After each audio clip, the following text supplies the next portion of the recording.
Bem-vindos ao Da Capa à Contra Capa. Esta semana dedicamos o nosso programa aos migrantes, quem chega e quem parte em busca de uma vida melhor. Neste momento, no mundo, estima-se que haja 258 milhões de pessoas que vivem num país diferente do seu por diversas razões. São convidados desta emissão António Vitorino, antigo comissário europeu, ex-ministro da Defesa, é candidato à presidência da Organização Internacional para as Migrações. E ainda Gonçalo Matias, doutor em Direito pela Universidade Católica, onde atualmente é professor e investigador. É assessor da Casa Civil da Presidência da República e autor de um ensaio publicado pela Fundação Francisco Manuel dos Santos sobre migrações e cidadania. Estamos prontos para mais um debate no Da Capa à Contra Capa.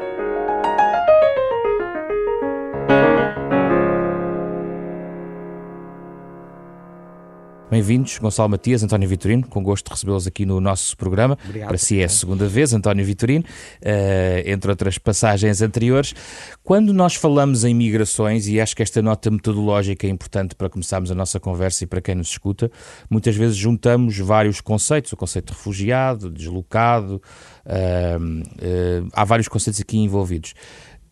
Onde é que se vai situar, digamos, a ação, por exemplo, de um presidente da OIM? Trata de quê? Zé Pedro, naquele jargão que os especialistas usam, nós lidamos com os chamados fluxos mistos. Os fluxos mistos são movimentos de pessoas que têm diferentes títulos e razões e motivações e fundamentos para se deslocarem. Temos os refugiados e as pessoas que buscam asilo, e esta é uma categoria de pessoas que necessitam de proteção internacional, tem um quadro jurídico claro, definido, que é a Convenção de Genebra de 1951. Depois temos uma nova categoria que está, aliás, a subir o número de pessoas, que são as pessoas deslocadas internamente. São pessoas que saem de um sítio para outro dentro do mesmo país e depois, a partir desse primeiro movimento, podem atravessar fronteiras. Isso é menos frequente na Europa, mas é bastante frequente nos países do Hemisfério Sul e são as pessoas internamente deslocadas. E depois temos os migrantes. Migrantes económicos, podemos chamar-lhes assim genericamente, mas podem ter também muitas motivações. Podem ser migrantes à procura de uma vida melhor, um posto de trabalho, mas também são imigrantes que, por exemplo, se deslocam em virtude das alterações climáticas, que tornam impossível continuarem a viver nos sítios onde viviam anteriormente, e temos inúmeras motivações para as pessoas se deslocarem. A fome, a doença, ou seja, estamos perante um universo muito variado, muito diversificado e com fundamentos jurídicos no plano internacional bastante distintos. Porquê é que é uma questão tão aguda? É só pela questão dos refugiados? Porque sim, migrações, mudanças de um lugar para o outro, está na história da humanidade que sempre procuraram por várias razões. Sim, há uma longa discussão sobre se os números hoje, em relação à população global, são mais do que eram há cerca de 100 anos atrás, em relação à população global de então. Mas esse não é o ponto. O ponto é que a pressão migratória vai aumentar. É uma constante, vai persistir e vai aumentar. E se não houver instrumentos e instituições, designadamente a Organização Internacional das Migrações e o Alto Comissariado dos Refugiados, que contribuam para regular estes movimentos de pessoas, o que nós vamos assistir é à proliferação de redes criminosas, de tráfico de seres humanos, de passadores, de imigrantes clandestinos, que são potencialmente atentados à salvaguarda da integridade dos próprios imigrantes, que são sobreexplorados ou às vezes até detidos em cativeiro. Gonçalo Matias, aplica-se às migrações aquele pensamento que foi instalado em relação à globalização? Não vale a pena combatê-lo? É preciso adaptar e perceber que ela é uma inevitabilidade e viver com ela? É isso que estamos a falar? Absolutamente. A ideia de combater as migrações é, do meu ponto de vista, uma ideia errada. Por um lado, porque é absolutamente ineficaz. Não é possível combatê-las enquanto fenómeno. Enfim, como dizia o António Vitorino, hoje há várias explicações para o aumento destes números, para além de um conhecimento cada vez maior da realidade mundial, o que leva a que as pessoas legitimamente queiram mudar de país e queiram procurar vidas melhores, mas, em alguns casos, migrações que são forçadas, que não são sequer previstas na Convenção de Genebra como fenómenos de refugiados, é o caso justamente dos refugiados climáticos, das alterações climáticas, fenómeno que vai também aumentar, e associado a isso a busca pela comida, pelo acesso à água, etc. Todos esses fenómenos vão aumentar e, portanto, essa pressão vai ser muito grande. O que significa que a comunidade internacional tem de reconhecer a existência desse fenómeno, tem que se preparar para ele e tem que o regular, tem que encontrar instrumentos jurídicos para os regular.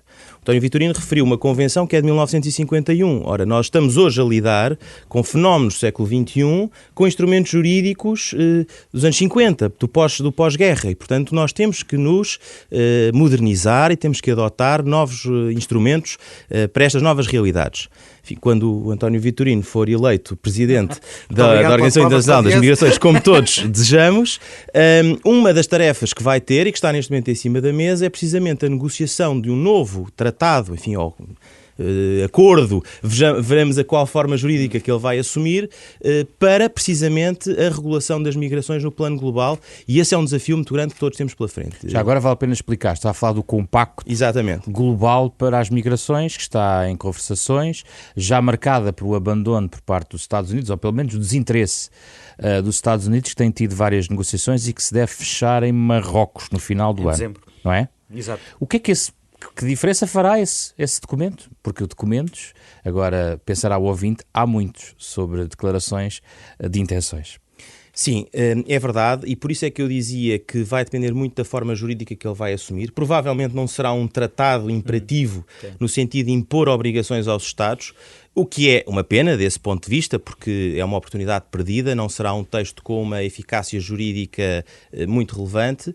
Em todo o caso, no momento em que nos encontramos e com as dificuldades de entendimento que há em todo o mundo sobre este tema, veja-se, aliás, não só na comunidade internacional, este tema é hoje um tema fraturante nas comunidades nacionais. É um tema que está presente e no topo da agenda de qualquer eleição política em países europeus, Estados Unidos, etc. E, portanto, é um tema hoje muito relevante nas agendas políticas, e o simples facto de existir um entendimento, de isto ter resultado de uma declaração de Nova Iorque no âmbito da Assembleia Geral das Nações Unidas, e de permitir este entendimento, ainda que meramente político, é, da minha perspectiva, um avanço muito importante, sem prejuízo de, e fica já aqui o recado para o futuro Presidente, talvez no futuro se fosse necessário dar sequência a um instrumento com eficácia jurídica mais acentuada. Parece rever os debates que tivemos sobre a questão das alterações climáticas, porque é a mesma conversa sobre a questão de ser ou não ser vinculativo. A verdade é, por exemplo, nas alterações climáticas, que é outra realidade que está aqui paralela em relação às migrações, também houve muita dificuldade em encontrar um tratado vinculativo. Apesar de tudo, ele existe, uma formulação jurídica hábil, mas existe. Isso não quer dizer, António Vitorino, que não existindo o vínculo jurídico, não se avance e que o documento não valha nada, no fundo. É isso? Bom, a dificuldade, como disse o Gonçalo Matias, é que este documento vai ter que ser aceito por países que têm perspectivas muito diferentes sobre os fenómenos migratórios. Por exemplo? Entre países de origem, países de trânsito e países de destino.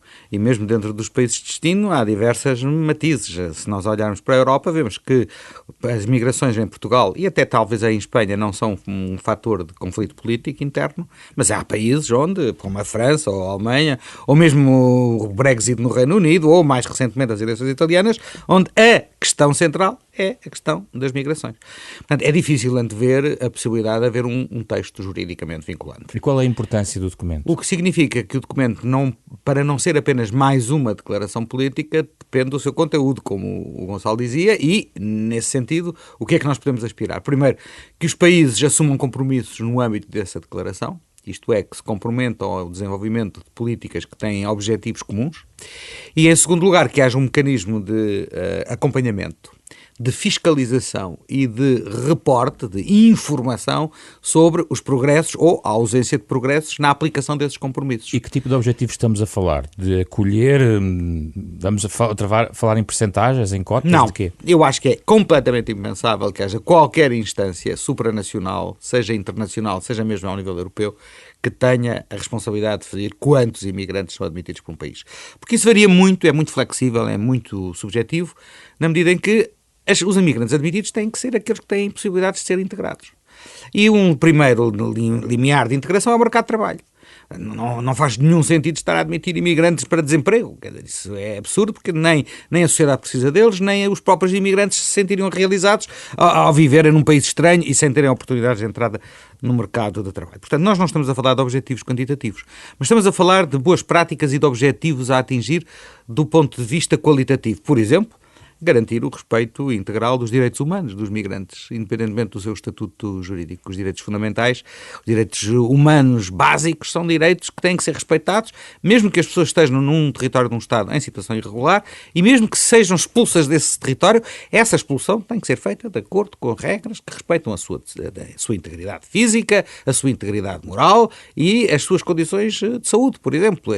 Apenas para lhe dar já existem declarações exemplo. de direitos humanos. Mas nessas declarações são universais. Muitas vezes há quem duvide que elas se apliquem ao caso dos imigrantes. Ora, isto é uma boa oportunidade para o Pacto Global tornar claro que os Estados se obrigam, no desenvolvimento das suas políticas de imigração, a respeitar os direitos humanos dos migrantes. Gonçalo Matias, é preciso carregar em alguns pontos em particular nesta declaração? Sim, aliás, esta discussão é curiosa porque ela já existiu nos anos 80. O único instrumento internacional que nós temos para migrantes é uma convenção que foi negociada durante quase uma década sobre os trabalhadores migrantes, essa dedicada aos trabalhadores migrantes, que justamente este argumento na altura foi esgrimido. Para que uma convenção se nós temos já as declarações universais e as declarações sobre direitos humanos? E aquilo que é muito claro, mesmo olhando para esse texto, é que há um conjunto de necessidades específicas dos migrantes. E se isso já existia nos anos 80 e 90, é hoje ainda mais claro. A forma como os migrantes estão a ser tratados, por exemplo, nas várias fronteiras, desde logo na fronteira externa da União Europeia, mostra que são necessários instrumentos jurídicos dedicados para os migrantes. E não apenas no momento da admissão, como também depois no momento em que eles vivem nos países e onde há cada vez mais, por força destas divisões internas, uma tendência para a sua discriminação, coisa que evidentemente viola não só os instrumentos internacionais como as constituições internas, mas que justifica a existência de um instrumento específico. E, portanto, esse instrumento deve existir. Eu diria que, e já agora, a propósito desse texto dos anos 80, 90 que eu referia, foi um texto que contou com a negociação de muitos países europeus, incluindo Portugal, que se empenhou fortemente nessa negociação, mas que depois ninguém ratificou. E é um tratado que hoje praticamente não tem aplicação, embora esteja em vigor, porque não há um único país de acolhimento que o tenha ratificado. E esse é o grande desafio que nós vamos ter neste compacto. É precisamente, mesmo que nós tenhamos uma negociação bem sucedida, como tudo leva a crer, depois disso, a adesão dos países e no fundo, a vinculação dos países vai ser muito mais difícil, é um processo muito mais moroso. Eu diria que o grande desafio aqui é, para além da proteção dos direitos fundamentais dos migrantes após a admissão, é o próprio momento da admissão merece atenção. Obviamente que não através de cotas, também não me parece que seja esse o caminho, isso aliás inviabilizaria qualquer esforço negocial, mas, por exemplo, a ideia de que não pode haver discriminação no momento da admissão, o estabelecimento de regras claras para o processo de admissão, o estabelecimento de procedimentos céleres, até eletrónicos, para a candidatura, uma coisa que o Canadá faz com muito sucesso. Isto eu acho que permite até limitar a pressão migratória que se vem verificando, porque muitas vezes o que acontece é que as pessoas se aventuram para um determinado país, para a fronteira desse país, nós estamos a ver isso nesta crise que assistimos em 2015, aventura-se para a fronteira de um país sem saber as condições de acesso. Ora, se nós tivéssemos essas condições muito mais claras, muito mais transparentes, através de procedimentos eletrónicos, isso facilitaria muito e aliviaria até a pressão migratória. E qual é o contributo da União Europeia, tendo em conta a crise que apanhou, entre aspas, porque tivemos problemas ao nível da admissão,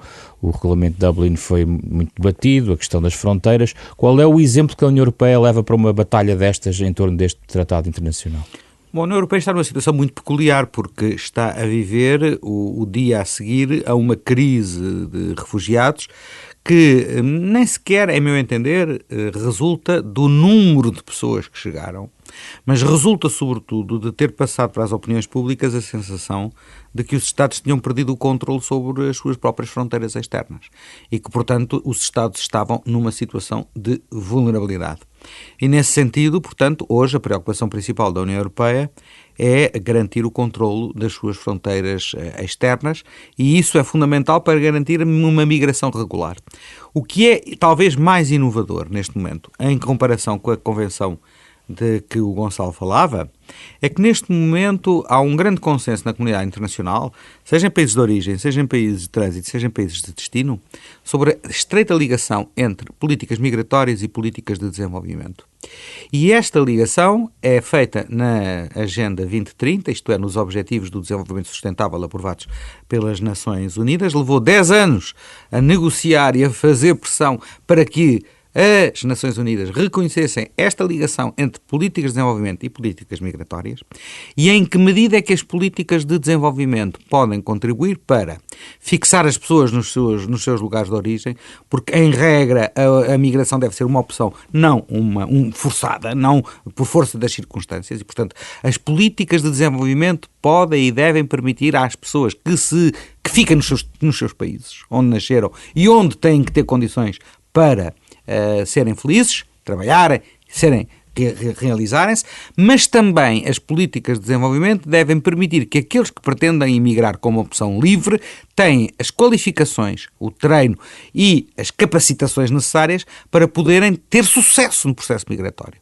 E nesse sentido é preciso uma cooperação internacional entre os países de origem e os países de destino, e esse é um elemento muito importante deste pacto global que está agora a ser negociado. Mas como é que consegue, por exemplo, fazer essa distinção? E está a falar eu vou usar uma terminologia inglesa, low skill, high skill, os migrantes que têm determinadas capacidades para se integrarem no mercado de trabalho. Todos os skills são necessários, não há skills necessários e desnecessários. Sim. E, aliás, se olhar para os países de destino europeus, o que é que nós temos? Temos pessoas que vêm trabalhar na construção civil, tem pessoas que vêm trabalhar, por exemplo, no apoio domiciliário, o apoio aos idosos, tomar conta das crianças, e isso exige skills, sem dúvida alguma, exige qualificações.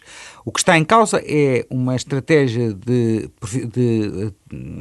treino profissional, de formação profissional, que seja aplicado aos países de origem, indiscriminadamente, seja para potenciais candidatos à imigração, seja para os locais, de forma não discriminatória, para garantir que este tipo de ajuda ao desenvolvimento é uma solução win-win. É win para o país de origem, porque as pessoas que a recebem tanto podem utilizar o que aprendem no seu próprio país, como no caso de quererem emigrar. E é uma solução ganhadora também para os países de destino, porque aqueles que vêm já trazem qualificações mais preparadas para terem sucesso no país de integração. Gonçalo Matias, falemos um pouco dos deslocados internamente, porque esses aí lidam também provavelmente com Estados de Direito muito menos desenvolvidos nas suas instituições. Estamos a falar, como António Vitorino sublinhava, sobretudo no hemisfério sul, e talvez às vezes nem se fale tanto face ao foco que é dado mediaticamente também à questão dos refugiados e até aos migrantes económicos.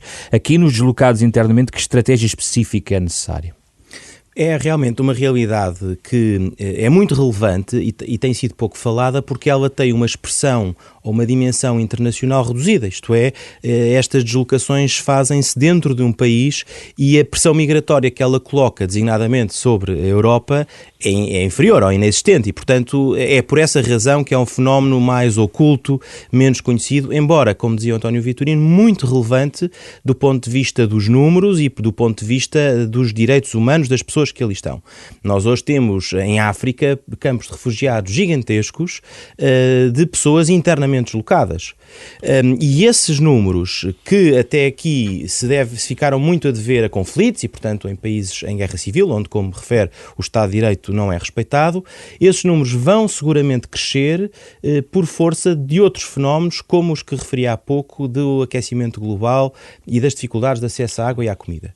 Portanto, é uma realidade para que temos que olhar com atenção e que merece também uma regulação internacional e que não tem existido muito porque as atenções têm estado viradas para os refugiados que representam um fenómeno transnacional e, portanto, que implicam um cruzamento de uma fronteira. Enfim, a comunidade internacional há muito que identificou este fenómeno e ele merece seguramente também uma regulação. António Vitorino, desejando os maiores sucessos, o que é que na sua estratégia, onde é que coloca esta questão? Ou seja, o que é que a OIM poderá fazer nesta matéria? A OIM, tal como o Alto Comissariado para os Refugiados, estão presentes no terreno. A OIM é uma organização altamente descentralizada, tem 150 escritórios no mundo inteiro. É uma organização muito ligada aos problemas no terreno, ao apoio aos imigrantes em concreto. e nesse sentido, digamos assim, o que ela faz é dar assistência humanitária e permitir depois o transporte das pessoas para os seus países de origem. O que está aqui em causa é, como dizia o Gonçalo, é garantir que essas pessoas têm um mínimo de condições de subsistência, um mínimo básico de condições de subsistência e que são tratados no estrito respeito pelos seus direitos humanos. O fenómeno em si mesmo, nós temos, quando vemos os jornais ou a imprensa internacional, pensamos que as migrações são sobretudo sul-norte. Na realidade, o fenómeno migratório sul-norte representará 30% no máximo do conjunto das pessoas em deslocação. O grande fluxo migratório é sul-sul. Cerca de 70% dos fluxos migratórios estão entre países do Sul, que são países que têm, por razões económicas muitas vezes e por razões da sua governance nacional, maiores dificuldades ainda em lidar com estes fenómenos. Precisam da ajuda do Norte? Precisam da ajuda da comunidade internacional no seu conjunto e, claro, está do Norte. O grande financiador da OIM é a União Europeia, neste momento. O segundo maior financiador são os Estados Unidos da América. Portanto, o que significa que há uma responsabilidade dos países mais desenvolvidos de também contribuírem para ajudar os países menos desenvolvidos a resolver estes problemas dramáticos. Ou seja, a sua primeira batalha tem a ver com financiamentos. Também, porque a organização é financiada em 98% através de projetos em concreto, os projetos são muito importantes, mas obviamente que se a OIM tiver que ter um papel mais expandido, designadamente na aplicação do Pacto Global sobre as Migrações, na verificação do respeito pelos compromissos assumidos, obviamente que isso implicará também a novas tarefas, devem corresponder. Ser o regulador, no fundo, desse pacto seja Eu chamo-lhe encontrado. menos regulador, porque isso assusta os Estados, eu chamo-lhe honest broker, um negociador honesto, isto é, alguém que faz a ponte e que eu acho que um português tem condições para isso, porque nós temos uma certa tradição histórica nessa matéria, que é de perceber, compreender, ouvir atentamente perspectivas diferentes e tentarem estabelecer as pontes entre essas perspectivas diferentes. E já agora, como é que se articula essa ação com a do Acnur, que talvez até ouçamos com mais mediatismo, digamos assim, do ponto de vista do terreno, por exemplo? Bom, é uma questão de coordenação em concreto. Em certas circunstâncias há sem dúvida, e há que desfazer algumas tensões que por vezes surgem nestas situações. Tem que ser uma solução em que saiam a ganhar os dois e não uma guerra de competências entre os dois. Eu acho que o Acnur e a OIM têm que colaborar estreitamente porque estão a dirigir-se aos mesmos fluxos migratórios. Se isto fosse um exercício cartesiano puro, se a realidade fosse tão cartesiana, eu diria, primeiro o Acnur define quem é refugiado e quem não é, e para quem não for, aí está a OIM. A vida não se compadece com este tipo de cartesianismo e, portanto, é desde o primeiro momento que a OIM e o Acnur têm que atuar conjuntamente. Gonçalo Matias, em que ponto estamos do debate da conquista das percepções das sociedades em relação à questão das migrações, tendo em conta aquilo que vivemos na Europa, mas também os discursos que vamos ouvindo, sobretudo de lideranças políticas, e que adesão têm nas comunidades e nas sociedades que vamos encontrando? Eu acho que nós estamos num ponto muito difícil e, nesse sentido, penso até que houve um retrocesso. Eu sempre, ainda há pouco, dizia que me parecia que os instrumentos jurídicos deviam ser atualizados, como é o caso da Convenção de Genebra, mas sei, por exemplo, o engenheiro António Guterres, ainda no tempo em que era alto comissário para os refugiados, entendia que não. E o argumento dele era porque se nós fôssemos neste momento negociar um acordo, um tratado sobre refugiados, chegávamos provavelmente a um resultado pior do que aquele que tínhamos em 1951. E isto mostra bem o retrocesso que houve em termos de mentalidades, não só das populações, mas também das lideranças políticas, que muitas vezes são arrastadas para esse discurso, porque esse é um discurso popular, fácil, que congrega atenções. Felizmente não é o caso português. Portugal não tem, isto deve-nos orgulhar, não tem um único partido com expressão parlamentar com um discurso xenófobo ou racista. Portanto, esse é claramente uma conquista da democracia portuguesa, embora não seja uma conquista que não possa ter retrocesso, portanto temos que ter atenção a isso, mas infelizmente por toda a Europa tem engraçado um pouco esse movimento. E muitas vezes, na esmagadora maioria das vezes, é um discurso que assenta em medos e mitos que não têm qualquer fundamento. Por exemplo, a ideia de que os migrantes causam prejuízo económico aos países. Isso é absolutamente falso. Todos os estudos que eu conheço demonstram o impacto positivo das migrações nas contas públicas. Houve em tempos um estudo que dizia o contrário, foi muito utilizado e depois foi desmentido. Era um estudo que não tinha bases científicas. Portanto, os estudos científicos apontam para o impacto positivo das migrações nas contas públicas. Um outro mito é o da ligação entre migrações e terrorismo ou criminalidade. Também isso não é verdade. Não está demonstrado que nas comunidades migrantes a percentagem de criminalidade seja superior ao das comunidades não migrantes. O que acontece muitas vezes é que se tratam de zonas nas cidades menos integradas, e isso não tem necessariamente a ver com as migrações, tem a ver com essas zonas que por vezes também são ocupadas por cidadãos nacionais e onde a taxa de criminalidade pode ser superior. Mas pelo contrário, até os estudos demonstram que as primeiras gerações de migrantes têm tendência a uma criminalidade mais baixa, precisamente porque estão à procura da sua integração e têm receio de uma eventual deportação nesses primeiros tempos. E, portanto, não há uma ligação direta entre criminalidade, migrações, entre terrorismo e migrações. Os ataques terroristas que nós temos visto na Europa são, em larga maioria, perpetrados por pessoas com nacionalidade dos países da União Europeia, ou mesmo dos países onde os cometeram, ou de países vizinhos, e, portanto, enfim, continuam estes medos a persistir, medos que se vão enraizando na opinião pública, mas que, da minha perspectiva e dos estudos que conheço, não têm qualquer fundamento. Essa percepção é uma preocupação para si, António Vitorino? Claro, é uma preocupação porque nós, quando definimos políticas públicas, nós temos que nos ater à realidade, mas não podemos ignorar as percepções. E, por exemplo, se fizer um inquérito, há inquéritos feitos aqui na União Europeia onde se pergunta quantos imigrantes acha que existe no seu país? E, em média, respondem 3, 4, 5 vezes mais do que na realidade existe. O que significa que a percepção do peso dos imigrantes no conjunto da sociedade de acolhimento é, nas pessoas, muito superior àquilo que é a realidade. Podemos ignorar esta percepção? Não, claro que não. Há medos, ansiedades, angústias que são suscitadas pela imigração, mas que têm outras causas para além delas. Medo de perder o emprego, medo da estagnação dos rendimentos, medo de que a nova geração viva pior do que a geração anterior, medo da automatização do trabalho e da perda de postos de trabalho. Todos esses medos, muitas vezes, são catalisados em torno dos migrantes. Eu acho que uma referência recente que o Papa Francisco fez, chamando a atenção de que o erro de percepção é quando se pretende criar um bode expiatório nos imigrantes. Os imigrantes não são responsáveis por essas doenças sociais que vão muito para além das questões das migrações, mas que depois os populistas utilizam como argumento fácil, fazendo dos migrantes a ameaça para as sociedades de acolhimento. Corrói as democracias, ou pode corroer. Pode corroer, e nós temos que estar atentos a esses medos e a essas ansiedades, e por isso o trabalho de garantir a cooperação entre as sociedades de acolhimento e os grupos de imigrantes que chegam é um trabalho permanente, onde tem uma ação muito meritória, a meu entender, os grupos empresariais, porque esse é o primeiro nível, e os sindicatos, porque esse é o primeiro nível de integração, o local de trabalho, as escolas.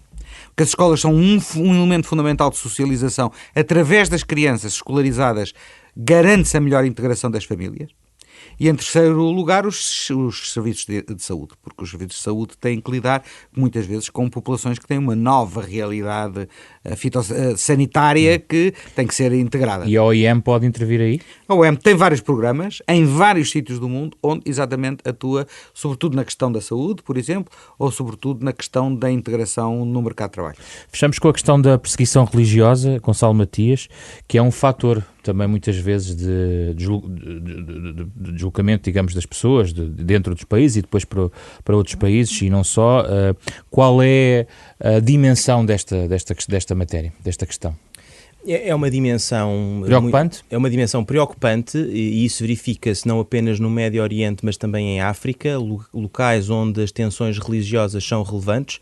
Veja-se, por exemplo, um dos países, que se nós olharmos para a lista de países que mais deram migrantes a esta crise europeia de 2014-2015, encontra-se, por exemplo, a Nigéria, que é um país na costa oeste africana com uma forte tensão religiosa, e boa parte dessa pressão migratória se deveu precisamente à perseguição religiosa, e enfim, um país que à primeira vista seria relativamente insuspeito. Não estamos a falar daqueles países ali do Médio Oriente onde essa pressão é constante, e portanto isso pode acontecer, é um fenómeno que pode crescer, e que tem que levar a esta preocupação. Ora, aí está um tema em que o fenómeno migratório se cruza com as perseguições religiosas e com o tema em geral da liberdade religiosa, mas que merece uma atenção específica. Nós, quando falamos de liberdade religiosa no contexto migratório, estamos a pensar numa realidade diferente